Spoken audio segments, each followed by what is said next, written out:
Hello, friends, and welcome to Sleep Tight Stories.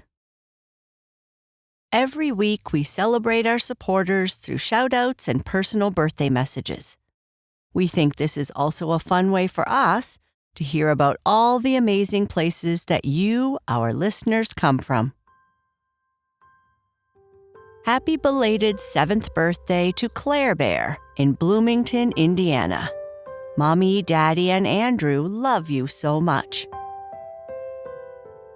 Happy birthday to sisters Camilla and Naomi from Augusta, Georgia. Camilla turned 5 on June 7th, and Naomi is turning 8 on June 11th. Mama and Dada love you so much. Happy birthday to Alice and Zelda, and congratulations on finishing kindergarten and 2nd grade. Mom and Dad love you to the moon and back. Happy 9th birthday to Isla from your mom, Jamie, and your 2 sisters, Sasha and Paris. They all love you so much. Happy birthday to Elijah from Canada, who is turning 10 on June 11th. Your mom is so proud of what a creative, kind, and brave kid you are.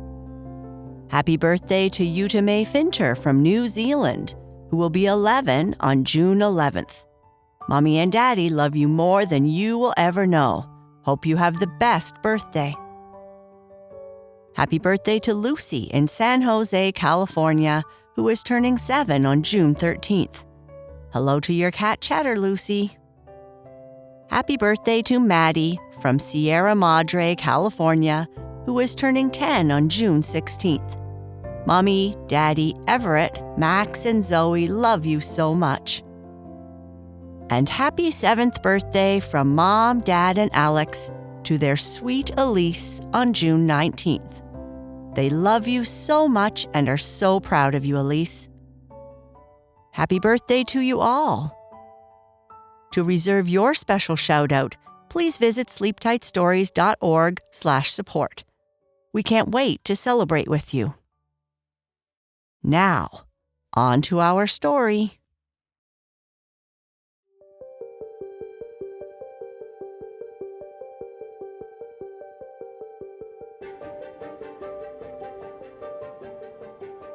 Red is at school, and it is her least favorite day, with 2 English classes. Alexa told Red about the box she found in her backyard, and they are all hoping to go over after school and open it up and see what is inside. Will this be a new mystery for them to solve? Transfer Student, Part 15. This day in the cycle was Red's least favorite because she had 2 periods of English in the morning and a period of history. History was easy enough and didn't require much in the way of writing yet, but English was just impossible. Back on Mars, it was fun. Learning new things often is, but the emphasis was on communication, not reading these old, boring books full of even more difficult language. Sciences were her favorite, and she enjoyed reading and talking about it even when she found it incredibly easy. Red's communication ability was as good as most, except for Rachel, and certainly better than Charlie. Most mistakes she made came across as more of a quirk than any kind of deficiency. The morning seemed to move in slow motion, with her English teacher droning on and on, always followed by someone having to read a passage and explain what they read. Red was relieved that she escaped the teacher's attention this time and contented herself with daydreaming of time spent on the outer rings with her friends, at least until the lunch bell rang, which meant she could escape. Sometimes she felt she almost had Kurt's appetite. When Red arrived at the cafeteria, Alexa and Rachel were already at their table. Red brought her own lunch again because the food they served her looked worse than the survival rations on Mars. And students would even line up to eat it. Yuck. I saw you daydreaming a lot this morning in English. Not enjoying the book we are discussing? Rachel asked, as Red sat and opened her lunch bag. You noticed? Red asked, her cheeks turning even more red. I thought I managed to hide it. Holding your book up in front of you is an old trick. Kurt used to do it all the time when she was tired from practice. You are lucky that the teacher didn't catch you, or you would have had to stand in front of the class and recite poetry, Rachel said, her glasses almost falling off her nose. Isn't English your weakest subject? Alexa asked, with her mouth full of peanut butter. Her parents seldom made her anything fancy for lunch. Don't remind me. Maybe I am preoccupied with the latest mystery for the club, Red said, taking a bite of her dessert first. Honey waffles. Achoo! Charlie sneezed as he approached the table. I felt that, Rachel complained. You know I can't afford to get sick. I have books to read. Sorry, guys. Does anybody want my bone broth? My mother got it for me for lunch. She thinks it will cure me of whatever I have, Charlie said, almost sneezing again. Ew, gross. No way would I drink that, Alexa replied. Just then, Kurt walked by, eating one of her 6 sandwiches. Guys, I have a meeting with the coach, so I can't sit and eat lunch, she said, trying to wave. I think Kurt's biceps are bigger than my legs, Charlie complained. Well, you do have chicken legs, Alexa laughed. Red, what is that you are having for lunch? It looks like sickly Jell-O. My honey cakes? You've had them before. They are my favorite food, Red replied, somewhat confused. No, the other grayish thingy, Alexa said with a disgusted look on her face. That's tofu. I like how it's so squishy, soggy, and kinda gray. It reminds me of home, Red said as she took a bite. It looks kinda gross, and about as exciting as a wet paper towel, Alexa replied. Red just shrugged. So are we still meeting after school? I'll have to message my mom, Red asked after she licked her fingers, a habit she acquired from Kurt, who never seemed to want to waste one single calorie when she ate. I can't. My mother is worried about co-infection, so she wants me to come right home after school to do some studying, Charlie said with a disappointed look. Rachel looked up from her book and said, You study a lot. You should read more instead. That's disappointing. What is this co-infection? Sounds very serious, Alexa asked with difficulty. The roof of her mouth was covered in peanut butter. Not necessarily. Co-infection occurs when a host is simultaneously infected by 2 or more pathogens, which can interact in ways that exacerbate the recipient's illness, Red started to say. Okay, sheesh. You are like a science encyclopedia, Alexa interrupted. I'll send out a message in the group chat, and maybe we can all meet at my place after Kurt's practice this Saturday. That will give Charlie some time to get over his latest case of the sniffles. Everyone agreed. The rest of Red's week was mostly full of science and gym classes and chatting at night. Oh, and a lecture about the rules of moving to Earth from her mother, who got a reminder from the AID. Red had their attention forever after she let it slip in front of the class that she was from Mars. If people knew there was a settlement program for Martians on Earth, there might be a panic. Sometimes Red thought that might be a good thing. Be open about everything. If they had to return to Mars, Red wouldn't complain. She would miss honey cakes, though. Red was woken on Saturday morning by the sound of rocket ships, blaster fire, and the sound of feet running up and down the hallway. That could mean only one thing. Blue was awake before her. Ugh. Then the door to Red's room opened. Blue Phoenix coming in to attack grumpy old monster. Pew, pew, turbo lasers firing. Blue yelled as he ran around her room. Get out of my room, you stinker, Red yelled, upset that Blue was in her room and upset that he was making her wake up faster than normal. You're the stinker now, Blue yelled as he ran out of Red's room, laughing all the way down the stairs. P.U. Mom, Blue came into my room and made a stinky stink, Red yelled at the top of her lungs. Red, please don't yell. It's not polite to raise your voice, her mother said from the bottom of the stairs.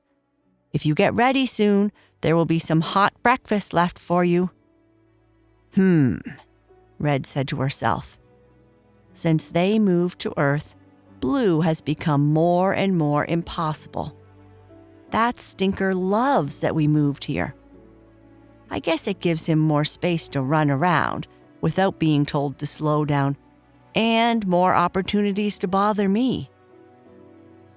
Red quickly dressed, cleaned up the mess in the bathroom, and went downstairs for breakfast. You really need to learn to start your days on a happy note instead of yelling at Blue or being grumpy about the sun or all the beautiful green plants, Red's mother said as she placed a bowl of hot cereal in front of her. Blue made a stink in my room. That would upset anyone, Red said as she stirred the cereal around, trying to find the tastiest piece to start with. Are you still going to Alexa's house this morning? Her mother asked as she cleaned up the kitchen. Yeah, Kurt should be finishing early morning practice just about now, and we all plan on meeting there and looking at what Alexa found in her backyard. That's interesting, I guess, her mother replied.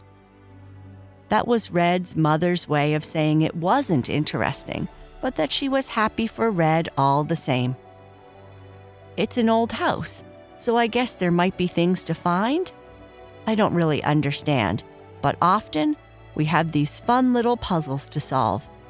Nothing that couldn't be solved with a query to a pad on Mars, but we aren't allowed to use those here.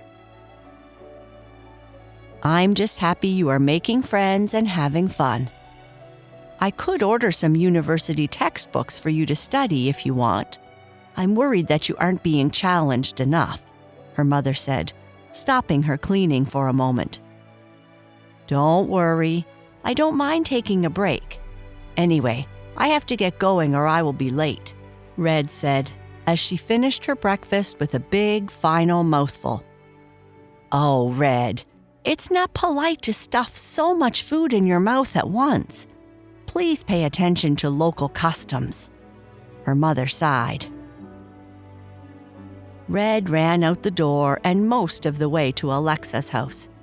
It wasn't really that far if you knew the shortcuts through the neighborhood and didn't mind running through someone's backyard. Red still wasn't used to Earth's customs around personal space.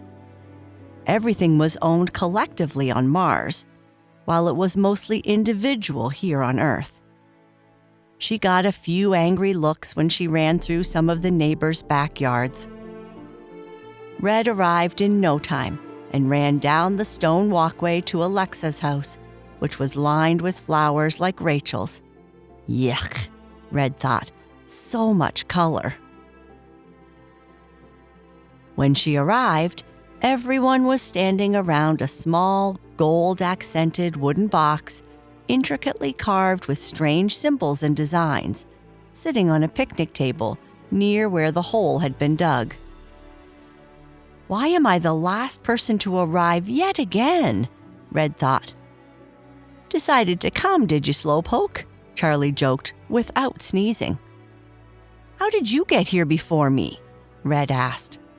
I ran super fast, Charlie laughed. His mother drove him, Kurt said with an eye roll.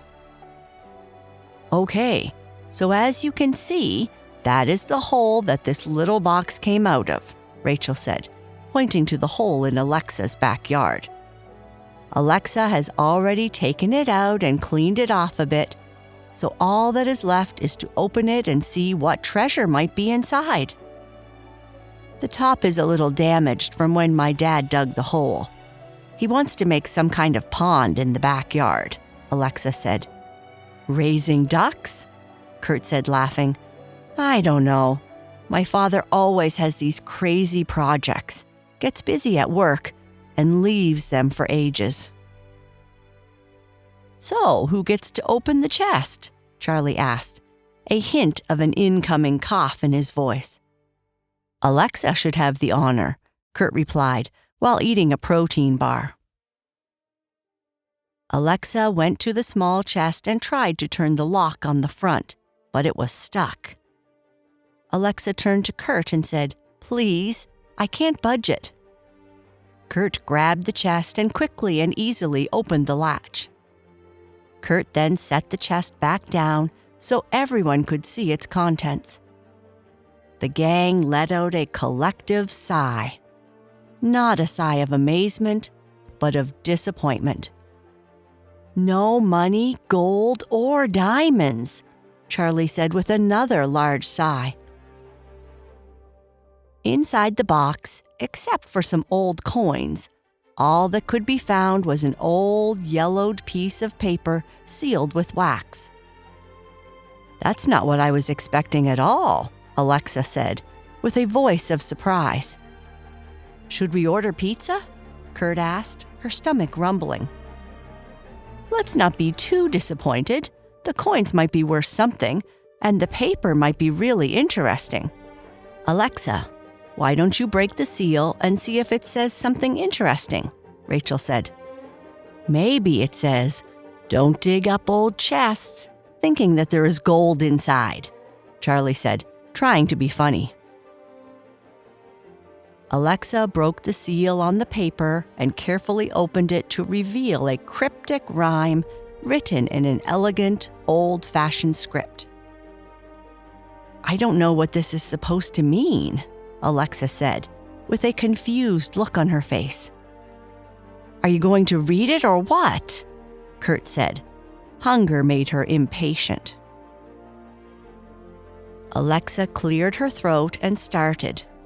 From the red planet they did descend, in shadows where the branches bend. Seek the place where the stars align, proof awaits in Earth's design. That's rather mysterious, Charlie said with a sniffle. Yeah, interesting. I think this might be a fun mystery for the club, Rachel said, closing the book she brought. Can we order a pizza and talk about it? Kurt asked.